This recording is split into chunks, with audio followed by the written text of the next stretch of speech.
Assalamualaikum warahmatullahi taala wabarakatuh. Eh, di sini saya akan mempresentasikan tentang hal yang bisa Anda pelajari atau Anda simak, Anda ketahui bersama bahwasanya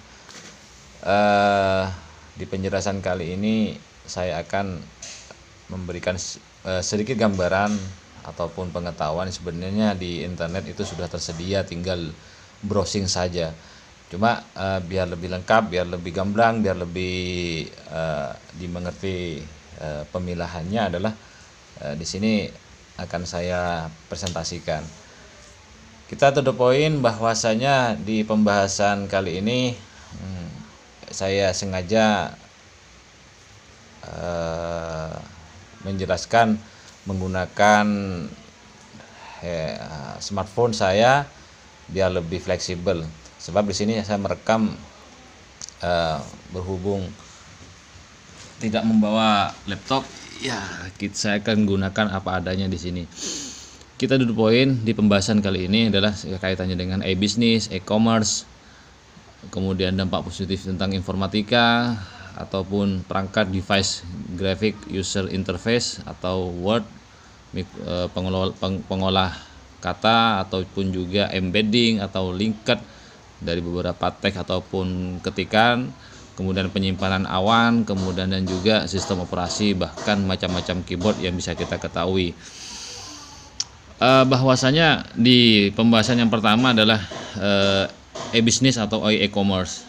Kalau kita tilik bersama, ini saya back dulu. Kalau kita tilik bersama bahwasanya di searching melalui Google query-nya dari Google, bahwasanya e-business adalah transaksi atau proses transaksi dalam suatu perusahaan ke customer ataupun customer ke perusahaan, yang dimana hal itu bisa dilakukan secara sistem digital. Nah, kita menilik sebuah situs punyanya akademisi Universitas BINUS di sini, bahwasanya di sini ada pen kuning, e-business memungkinkan transaksi dan proses perusahaan secara digital melibatkan sistem informasi di bawah kontrol perusahaan. E-business ini juga tidak termasuk transaksi komersial yang melibatkan pertukaran nilai yang melintasi batas-batas dalam sebuah organisasi.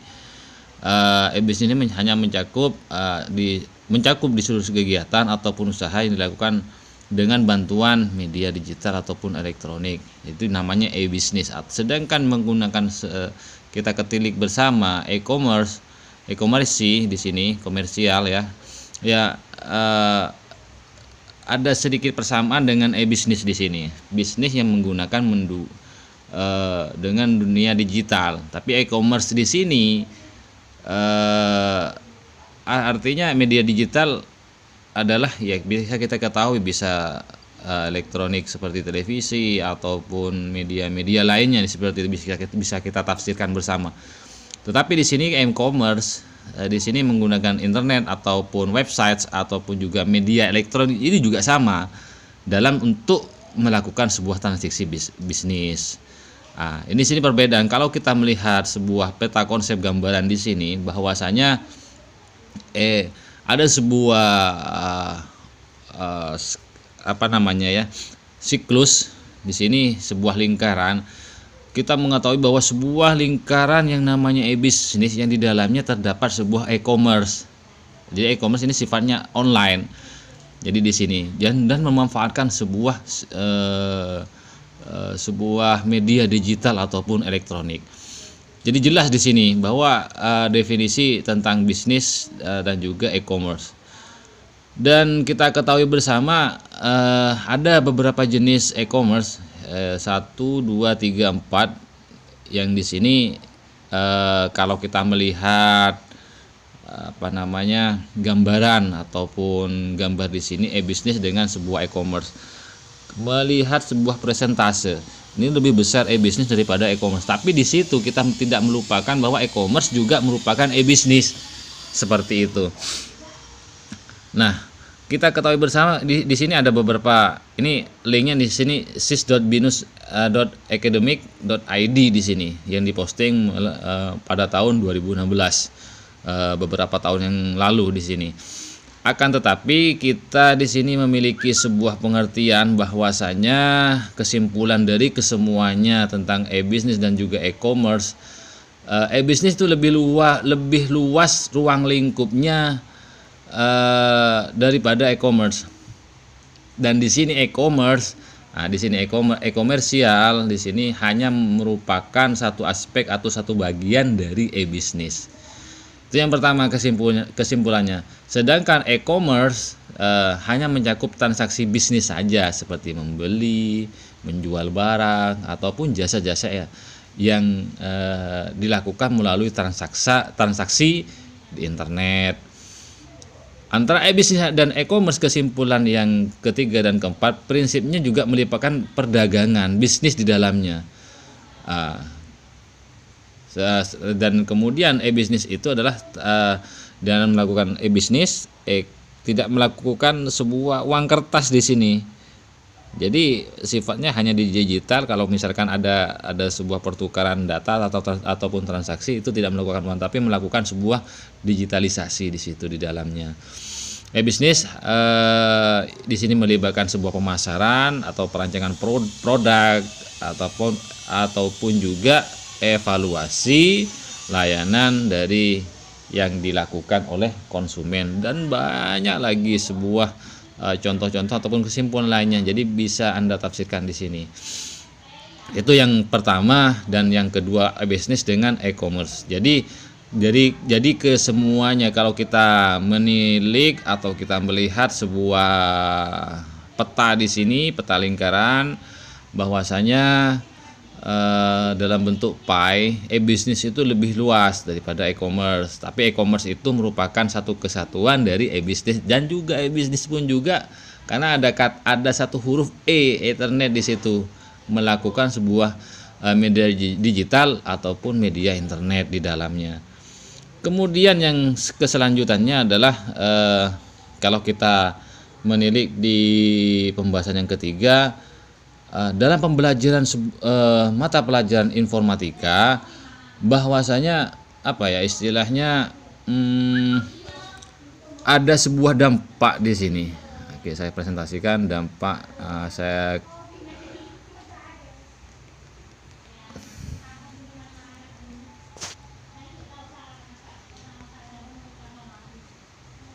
Ada sebuah dampak dalam kita mempelajari sebuah informatika. Kalau kita tilik bersama di Wikipedia, sebenarnya ini banyak banget tanpa kita sadari, tanpa kita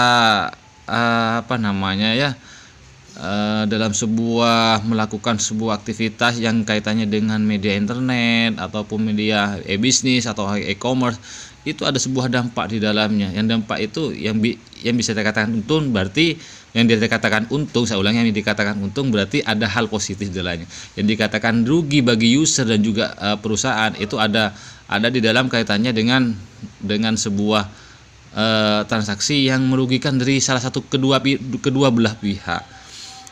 Nah, dampak negatif dalam sebuah era pembelajaran TIK ataupun informatika, di situ ada dampak sebenarnya.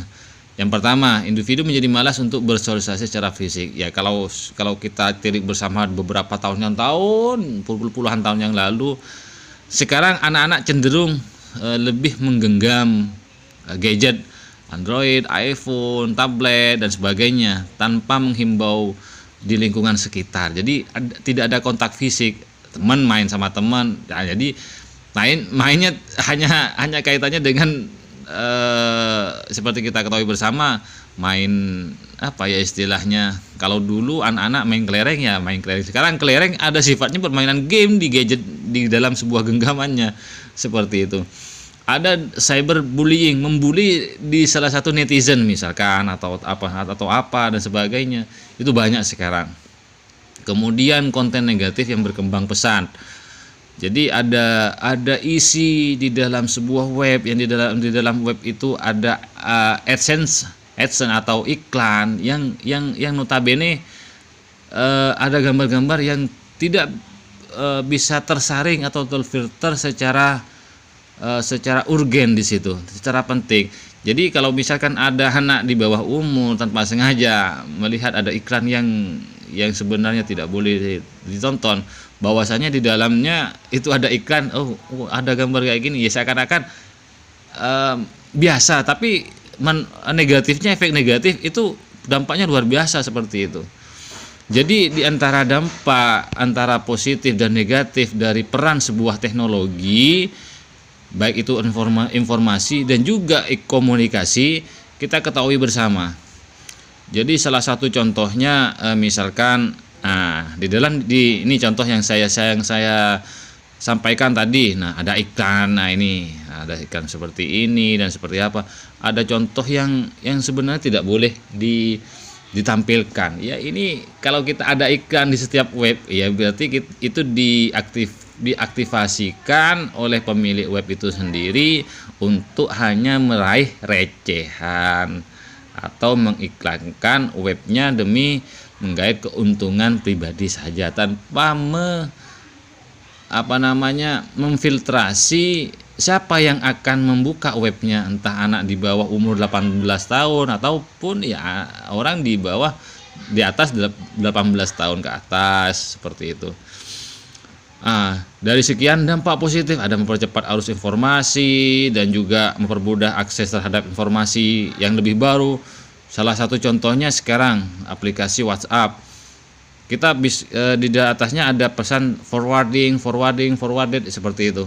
Pesan diteruskan akan lama kelamaan akan menjadi sebuah hal yang yang biasa, bukan hal yang tabu lagi, seperti itu. Itu dampak dari sisi positif dalam peran teknologi seperti itu. Kemudian ada media hiburan yang sifatnya dalam satu genggaman gitu. The world in your hand, seperti itu. Artinya dunia itu ada di dalam genggamanmu, seperti itu.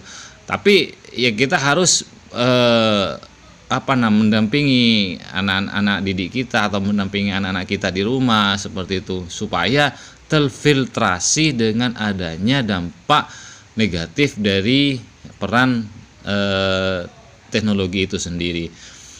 Dan biasanya kalau kita tanpa kita sadari bahwasanya dampak positif itu tergantung dari user, dari pengguna atau orang yang memegang smartphone atau Android atau iOS-nya, sistem operasinya yang menggunakan iOS, Apple dan sebagainya. Mohon maaf dalam hal kutip, ya biasanya tergantung dari web. Kalau kita bisa memfiltrasi bahwasanya dampak itu bisa kita filtrasi tergantung dari penggunanya itu sendiri. Nah, seperti dampak negatif yang kita ketahui bersama bahwasanya di sini ada penjelasan, ada kecenderungan malas bersosialisasi secara fisik, meningkatkan penipuan dan juga kejahatan cyber. Nah, sekarang ini marak, apalagi sekarang di sistem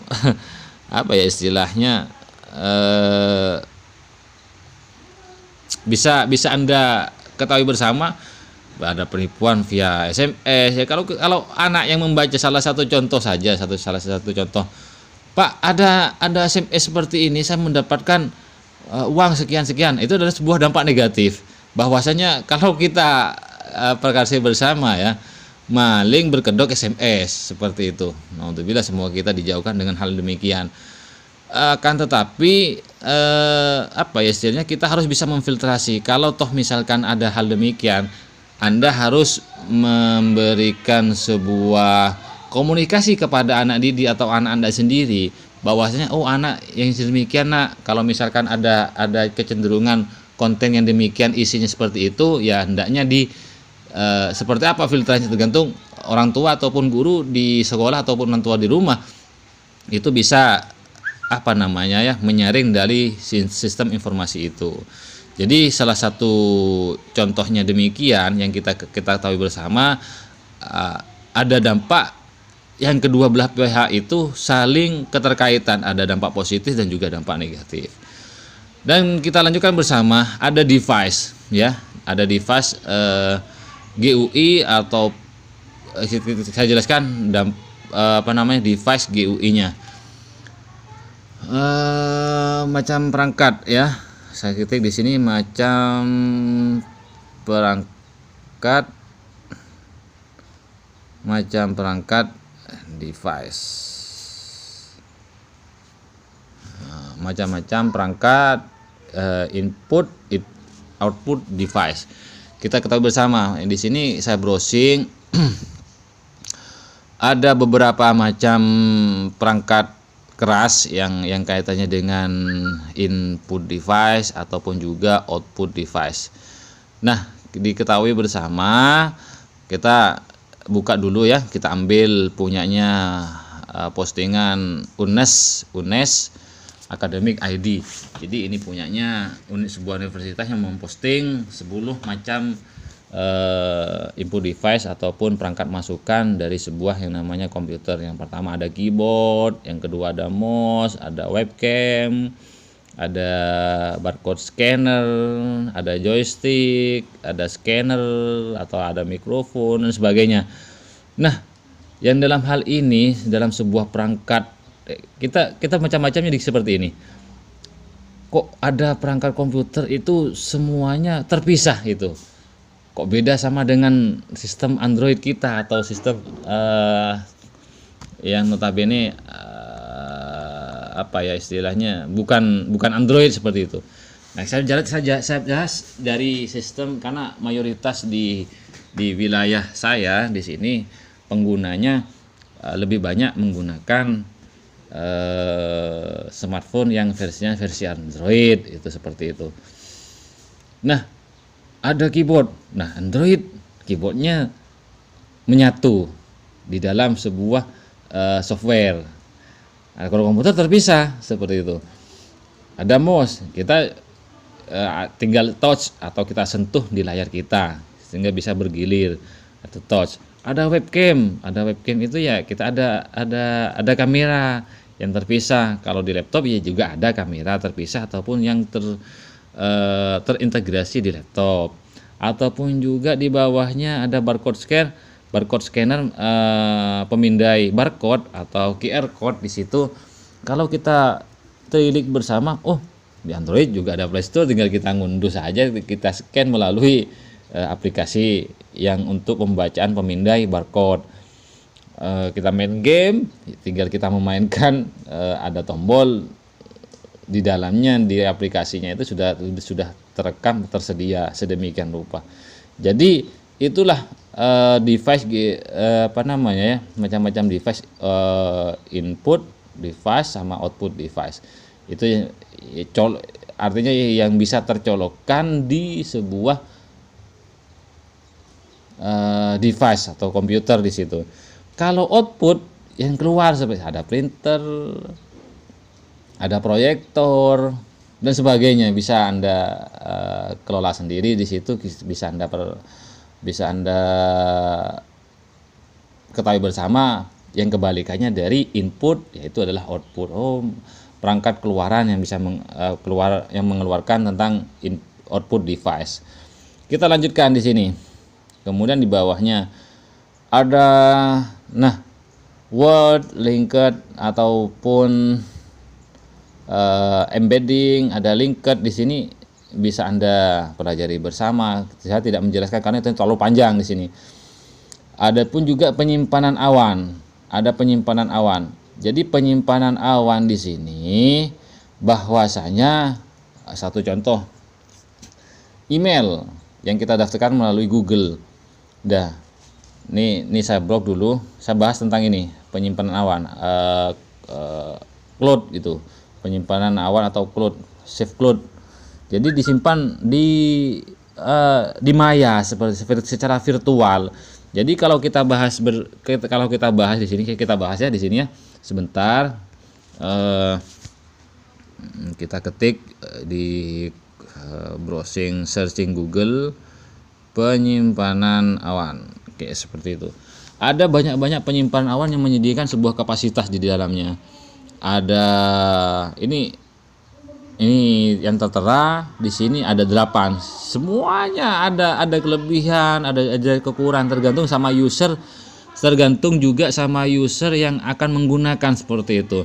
Yang pertama ada Amazon Drive, Amazon Cloud Drive. Jadi penyimpanan awal yang punya ini, misalnya ini kepunyanya dari Microsoft seperti itu. Ada MyCloud, ada Box, ada G-Cloud, Google Cloud Backup, ada Dropbox, ada Google Drive, ada Mediafire, ada Mega NZ dan sebagainya. Itu penyimpanan awal masing-masing ada kelebihan, ada kekurangan. Bisa Anda telusuri, bisa Anda cari sebuah jawaban yang semisal itu bisa Anda ketahui. Oh, saya menggunakan Google Drive, Pak. Misalkan saya menggunakan Google Drive, Bu. Seperti itu. Jadi Google Drive itu penyimpanannya hanya kapasitas 15 GB, 15 GB. Jadi kalau toh misalkan kita menggunakan kelebihan, bisa ada secara premium berbayar untuk menggunakan Google Cloud versi yang unlimited seperti itu. Jadi kalau kita bahas di sini itu penyimpanan awan ada kekurangan dan juga bahkan kelebihannya seperti itu. Tidak saya jelaskan terbaik, ini semuanya terbaik, tidak ada kecap nomor 2 seperti itu. Nah, yang selanjutnya adalah yaitu tentang sistem operasi dan macam keyboard. Nah, kita searching lagi di sini. Kalau kita bahas sebuah sistem operasi yang namanya adalah yang banyak digunakan di laptop, PC atau komputer ya, personal komputer seperti itu, banyak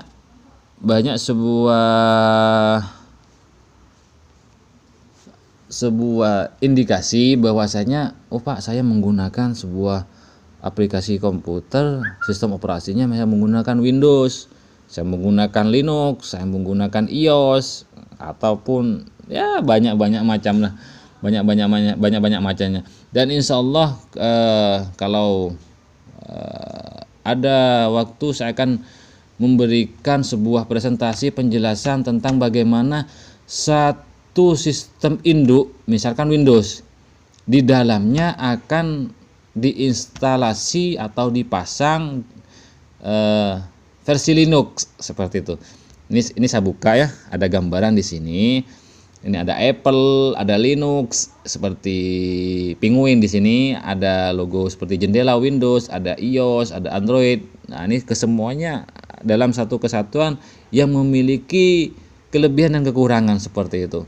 Dan kalau kita bahas bersama, Linux itu lebih kebal daripada virus. Untuk kerentanannya lebih signifikan, lebih kebal seperti itu. Dan kalaupun Windows ini lebih familiar, biasanya orang-orang di Indonesia itu ada segelintir orang yang ingin tahu seperti apakah antara perbedaan Windows dan Linux dengan sistem operasi Windows seperti itu. Jadi kalau sistem operasi itu banyak sebenarnya. Ini ada gambaran nih. Kalau kita mengetahui bersama, ada gambaran di sana Windows, Linux, Mac OS atau Symbian OS, Windows Phone, ada BlackBerry, ada Android, ada iOS. Itu semuanya sistem operasi yang digunakan di sebuah perangkat ataupun latar belakangnya adalah device yang bisa memanfaatkan sebuah kecanggihan di era digital seperti itu. Dan kita cukupkan untuk pembahasan Windows. Mungkin nanti lain kali saya akan mempresentasikan bagaimana satu perangkat ya atau satu laptop di dalamnya terdiri dari dua operating system antara Windows sama Linux. Kita tunggu beberapa pertemuan lagi nanti, kalau misalkan dirasa kesempatan itu bisa saya rekam, bisa saya bagikan melalui channel ini. Kita lanjutkan. Yang kelanjutannya adalah yang terakhir di sini ada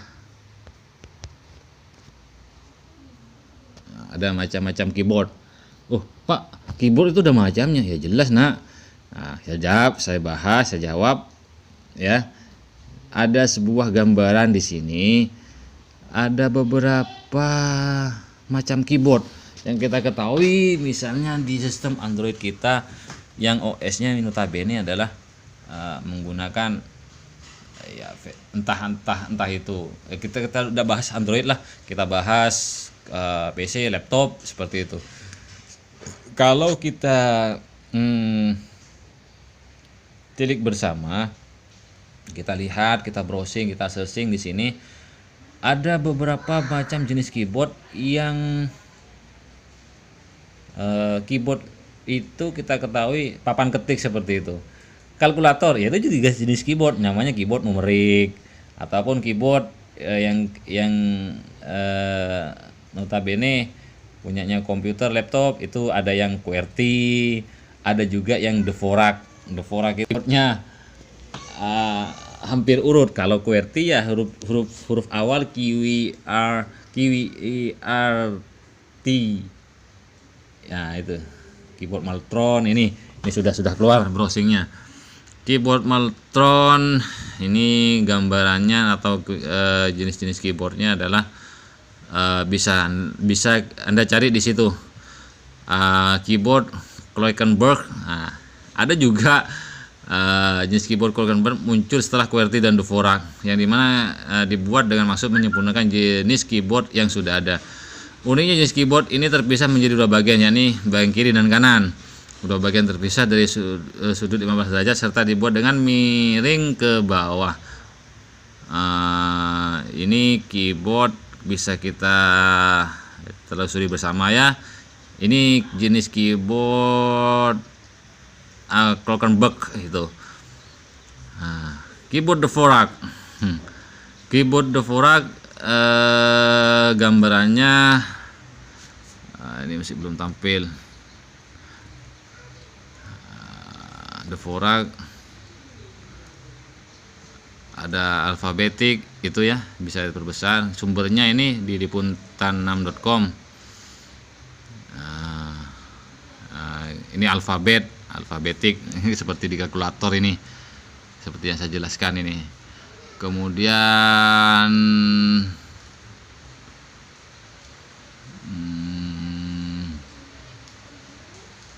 PS2. Nah, ini jelasnya ini di sini. Nah, bisa Anda browsing sendiri dari penjelasan saya. Bisa misalkan penjelasan saya dimengerti, mohon di like ataupun di share ke teman, kolega, grup WAG ataupun Telegram, Line dan sebagainya, untuk mendukung channel ini lebih berkembang lagi. Apa yang bisa saya presentasikan biar lebih manfaat untuk Anda semua. Cukup sekian, terima kasih. Kurang lebihnya saya mohon maaf. Semoga bermanfaat. Ihdinas siratal mustaqim. Wassalamualaikum warahmatullahi taala wabarakatuh.